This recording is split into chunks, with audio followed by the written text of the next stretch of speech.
हम आज श्रद्धा की बात करेंगे। हम अक्सर इंसानों को मंदिरों, मस्जिदों, गुरुद्वारों, संतों, फ़कीरों, देवी देवताओं में श्रद्धा की बात होने की सुनते रहते हैं। दरअसल इंसान बहुत ज़्यादा ख्वाहिशें पाले हुए है, बहुत ज़्यादा इच्छाएं रहती हैं इसके अंदर, और उन इच्छाओं की पूर्ति के लिए ही वह संतों, फ़कीरों, मंदिरों, मस्जिदों, गुरुद्वारों का सहारा ढूंढता रहता है और उसको श्रद्धा का नाम दे देता है। कहते हैं अगर साइंस इंसानों को जो भी ज़रूरत है उस सभी का पूर्ति का इंतज़ाम कर दे, सुख सुविधाओं का इंतज़ाम कर दे, तो इस धरती पर कोई मंदिर, मस्जिद, गुरुद्वारा या फ़कीर, संत फ़कीर नहीं रहेंगे। एक शब्द है इन्फेचुएशन, इसको आसक्ति भी कहते हैं। हम जब भी किसी को देखते हैं तो कई बार उसका कोई अंग प्रत्यंग कोई हमें प्रभावित कर जाता है, एक मोह सा जाता है। बाल हो सकते हैं, नाक हो सकता है, बोलचाल की भाषा हो सकती है, कान हो सकते हैं, कुछ भी हो सकता है, और वो हमें प्रभावित कर जाता है और हमें मोह सा जाग जाता है। इसी को हम आसक्ति बोलते हैं। ये पुरुषों और स्त्रियों में ज़्यादा रहता है। तो अगर अंग ये बदल जाएं, कल को ये प्रभावित हो जाएं, बिगड़ जाएं, तो ये मोह या आसक्ति खत्म भी हो सकती है। तो जिसको हम श्रद्धा कहते हैं, उसको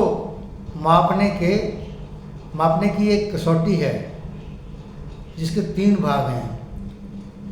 पहला भाग है अटूट विश्वास। एक बच्चा अपने बाप पर बहुत ज़्यादा विश्वास रखता है, अटूट विश्वास रखता है। बड़ा बच्चा नहीं, छोटा बच्चा, इसलिए बेधड़क होकर उसकी बाजू पकड़कर वो चलने लग जाता है, भले ही बाप जो है उसको कुएं में फेंकने क्यों ना जा रहा हो, लेकिन वो साथ चलता है इस विश्वास के साथ कि मुझे ये कहीं कोई नुकसान नहीं पहुंचाएगा। तो अगर जिस पे भी आप श्रद्धा रखते हैं, क्या वह आपकी बाजू पकड़कर उसी निडरता से आपको ले जा सकता है? अगर आपको पता चले कि कुएं में फेंकने जा रहा है या समुद्र में फेंकने जा रहा है या आपका कत्ल करने जा रहा है, तो क्या आप उसके साथ चल पड़ेंगे?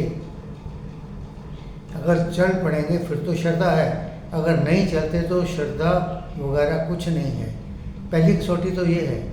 दूसरी कसौटी है कि जैसे मैंने कहा कि हमें उसका कोई ना कोई अंग प्रभावित कर जाते हैं, मोह जाग जाता है, जिसको हम आसक्ति कहते हैं। मान लीजिए बाल ही आपको अट्रैक्ट कर गए, तो उसके प्रति आपका मोह जाग जाएगा, बाल अच्छे लगने लग जाएंगे और उसी को आप श्रद्धा का नाम देने लग जाते हैं। उसकी बोलचाल अच्छी लगती है तो आप श्रद्धा का नाम देने लग जाते हैं। तो अगर ये चीज़ें बिगड़ जाएं, बाल उसके काट दिए जाएं, कान अगर पसंद है आपको, कान काट दिए जाएं या गूंगा हो जाए वो, तो क्या आप सहन कर पाएंगे? मान लीजिए आप कृष्ण में गहरी आस्था, गहरा विश्वास और ये गहरी श्रद्धा रखते हैं। आपने एक इमेज बना रखा है, उसका कृष्ण जी का इमेज बना रखा है कि उसकी आंखें बहुत सुंदर हैं, होंठ बहुत सुंदर हैं, थोड़ा सा सांवला है, बाल बहुत प्यारे हैं। और अगर आपके सामने कृष्ण आ जाएं जिसके बहुत भूतों जैसे बाल हों, बहुत भयानक भयानक आंखें हों और बहुत भयानक होंठ हों, नाक हो और चेहरा बहुत करूप हो, तो क्या आप उसको स्वीकार कर पाएंगे? फिर तो आपकी श्रद्धा रहेगी। अगर नहीं स्वीकार कर पाएंगे तो आपकी श्रद्धा कोरी है। ऐसा ही अर्जुन के साथ भी हुआ था। अर्जुन तो बहुत विश्वास करता ही था कृष्ण जी पर, और कृष्ण जी ने जब उनको विराट रूप दिखाया था तो कृष्ण जी ने पहले अपना भयानक रूप दिखाया था जिसको अर्जुन सहन नहीं कर सका, डर गया था।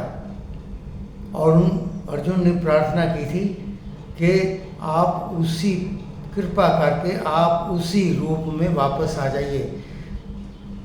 इससे ये भी पता चलता है कि हम जो भी परमात्मा को देखना चाहते हैं वो हम चाहते हैं कि हम हमारे मुताबिक परमात्मा हो।